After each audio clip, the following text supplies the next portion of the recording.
Okay. Welcome to Two Ways Home. I'm so pleased to see Isi and Lewis. It's been a while since we caught up last. And how are you both? Good. We're both good, thanks. Yeah. Having a lovely day. Great. So we caught up, I don't know, a couple of years ago probably now. And you were getting ready to release your debut album. And I think you were fundraising for it at the time. And you released Broken Hearts Club last year. And I just wondered how all that went, because it was a bit of a obviously strange time since last March of how everything went. So how did you find releasing your debut album? Yeah, it was a little bit weird, to be honest, because obviously it was a big build up, and then things were going great with the first single, so Yeah. we released like a bunch of singles in 2019. Yeah. Which were good. So we did like Broken Hearts Club was great, Out on the Road was great, and we were just getting ready to drop the album, and we did, and then everything shut down. It did. Oh, how did you find that as artists? Just sort of going into that, how have you found this last year? We cancelled about 4 tours, including UK, Europe, and America, which was was great. sad. And then a couple of kind of headline shows. We haven't yet had a chance to tour the album. No. But I suppose on the flip side, we did discover live streaming. We discovered a bunch of other stuff that maybe we wouldn't have discovered. So I guess we're trying to be glass half full. Yeah, I guess so. I feel like because we couldn't tour, we were looking for other things to kind of fill our time. So we did discover live streaming, like Lewis said, and that's been really good, because before we'd never really thought of doing that, because we always thought, well, if it's a live thing, then it's nicer to be in the room with the audience to kind of feed off their energy.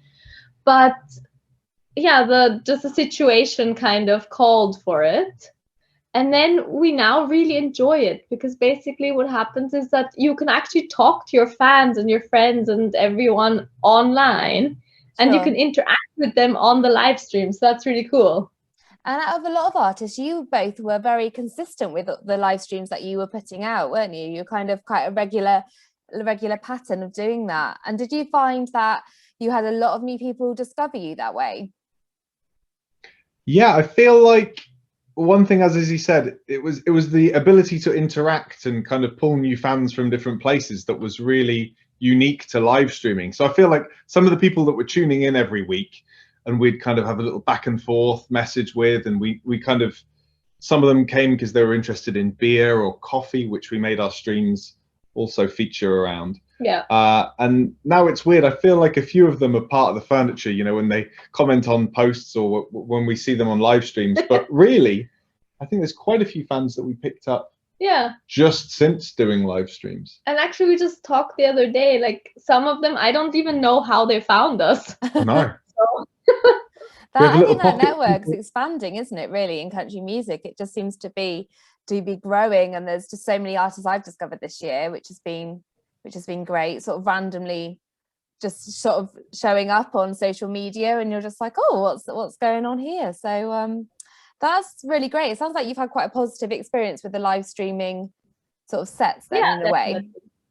Great. Yeah, I think we did a lot of it and really enjoyed it, and then took a little break. And to tie in with our new releases, actually, we've been thinking about doing some more live streaming.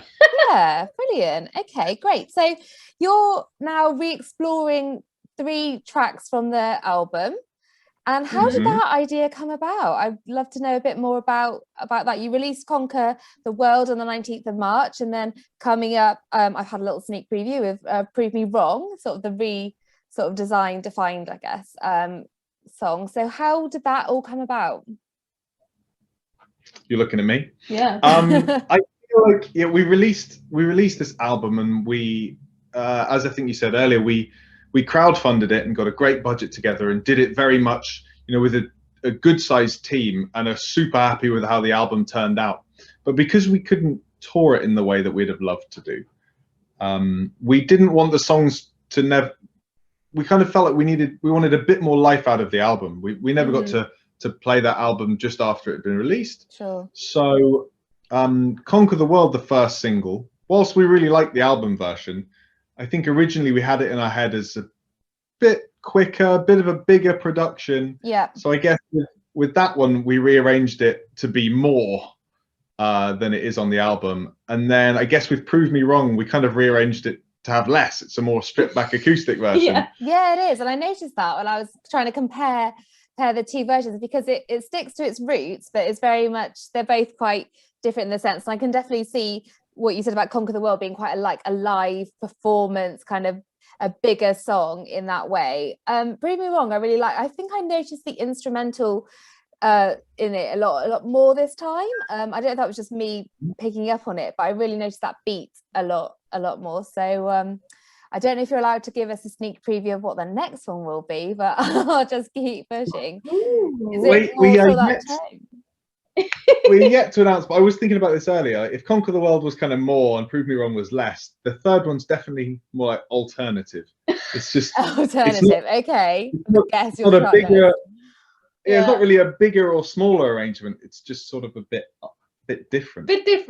Yeah. Okay, that's okay. I have to think on your album of like what it could be, but it's nice to rediscover that actually, because I did listen to it when it came out last year, but now it's been nice to sort of compare the songs together, but also refined all those tracks that you have released, and that's been great. How have you found the songwriting process this time around, like in the last year? I just wondered, I love to hear the story behind a song, and I just kind of wondered really how you found that in the last year. Have you been inspired? Have you found it difficult? I guess there's been a mixture.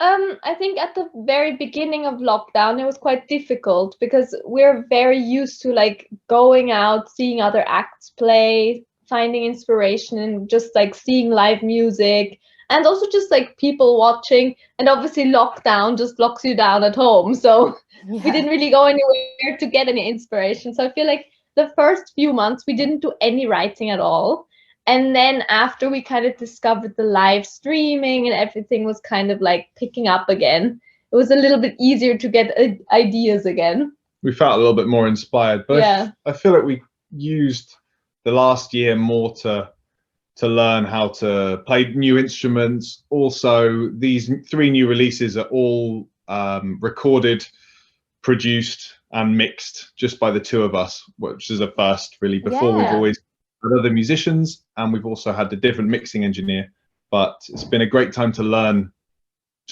new skills. I think we're starting to write again now though. Excellent. Okay, so with Prove Me Wrong, what is the story behind that song? Well, that's your song. I feel like this is more my song.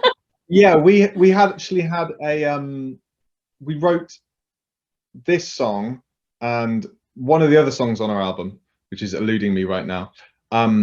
But we knew we needed 2 more songs on the album. We wanted something a bit more rocky, and we wanted something a bit more ethereal. So I think it was the ocean. And I think we both just went into a different room and were like, let's just try writing. Just, we need to write 2 tunes. There's 2 of us. Let's try writing on our own for once. And I believe, I came up with Prove Me Wrong, and Izzy came up with The Ocean. And it's a song that's about telling somebody else that you think really they should be with you. You think they're not happy in doing whatever they're doing, whether it's in a different relationship. And not that you feel that you're necessarily better than the other person, just that you feel like there's a connection between you 2. And that's what it's about. And I think that's laid out pretty clearly. This isn't a cryptic one in the lyrics. It's just supposed to be a kind of slinky, grungy rock tune. However, the new version is much more. I just tried to imagine sitting on a front porch, tapping on the wood, and playing the tune on an acoustic guitar. Yeah, and I think that definitely is something that comes across for sure with this version. There is that slight. It's more, I guess, intimate in that sort of way. It feels a lot more sort of speaking directly to you, I would say. That's really interesting. And so, Izzy, what did you did you say The Ocean was the one that you wrote separately? And talk me through that a little bit. So with the ocean, actually, like the idea came from, this one's a little bit more cryptic, I think, because if you listen to the lyrics, it sounds like it's about a relationship, but like a love relationship. But really, it's about just, for me, it was about a company relationship. So at the time, we were kind of working with a company, and they were kind of just taking us for granted. And it was kind of hard to just imagine that people just take you for granted and you have to do everything, and they kind of like jump on the bandwagon and then take that idea that you've come up with for their own, but don't give you any credit. So that's kind of like the lyrics behind that song, is just saying how like you're kind of like the river which is like leading them along down the river to the ocean, but they're just jumping on your boat and they're not helping in any way, but they're just like coming along for the ride, and then they're taking all the glory. So that was kind of like that one there. So it's kind of empowering in that sense and taking ownership of your kind of own journey and everything. Amazing. And that's probably what's led also with the circumstances, but I guess you getting more sort of having more creative control over your music and sort of having that influence there. Oh, wonderful. So you both cover quite like a range of genres. If we, you know, I don't play the genre police, so I love hearing the influences of all the different sort of inspirations you have. But who would you say is your main influence? Who do you feel like inspires you the most? Firstly, can I say you definitely don't need to play genre police. There are plenty of people out there that'll do it for you. I hate the genre police. They're like, you can't think of this, that's not country. It's like, I will tell you what's country. I will decide what I like, and I'm going to post about what I like to hear. I think we're just super happy to be in this UK country community. I don't think we claim to be the most country band. I think some of our stuff sounds pretty country, but I think people who like inspire us at the moment, like Brothers Osborne is a big one for us, and Lucy Silvas, Sean McConnell. I'm a massive Sean McConnell fan. I don't know if you've checked him out yet. He's quite a big Nashville writer, but his voice is out of this world. He's awesome. Yeah. And then earlier, and maybe I guess bigger influences, definitely earlier on in our career, for me were always things like the Eagles, Queen. I guess Freddie Mercury's probably my, not that I sound anything like him or play guitar or anything like Brian May, but I think Queen really influenced my view on how music needs to be big and make a bold statement a lot of the time, I think. Yeah, and for me, like vocal wise, like Mariah Carey was always like a big one for me. So like when I started singing, I used to just like sing all of her songs. Yeah. And then also like big voices like Celine Dion and Whitney Houston, for example. So they were all like played around the house quite a bit when I was little. So I feel like that kind of influenced my vocal style.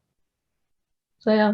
Amazing. I definitely get that Brothers Osborne very country sense in the start of Prove Me Wrong. That's definitely coming through, and it's nice to hear those influences in your music. I think that's something that's really special, that you are getting those sort of, but making it your own unique sound, which I think has always been really great about both of you, is that your voices really work well together, but it's just more those little hints of like influences that have, it makes you both very unique, I think. And definitely exception to the country world of UK country music. I think they're a very like open sort of community, really. So I don't know if I dare ask about touring, but I kind of want to know, what are the plans for this year? Well, tentatively, we are starting to book shows. We have one outdoor show confirmed, but not announced yet. And we have a couple of other. I was gonna say we have a London show booked. Yeah, which is announced already, actually. Yeah. Which is on the 1st of July at the Sound Lounge in Sutton. Oh wow! So, okay, great. Super excited to play this venue. It's whilst the Sound Lounge have been around for a little while, and Hannah and Kieran are brilliant, and Paul Sexton and Gary Smith and everybody who works there are all doing great things with very excited to be playing this new venue. Yeah. Brilliant. And I think like around that date, we're gonna also book in some more shows. So there is something booked in Manchester, and then probably gonna do something in Leeds as well. But yeah, we're gonna try and like kind of put a small tour together then, and hopefully it will go ahead. Yes. Fingers crossed. And this album can really be then showcased in the sort of a venue live music way, which would be amazing. Yeah. Wonderful. Okay, that all sounds really exciting. Obviously, we're very tentative as we sort of approach going out to gigs again. Yeah. I think it's going to be a bit of a strange the first time round.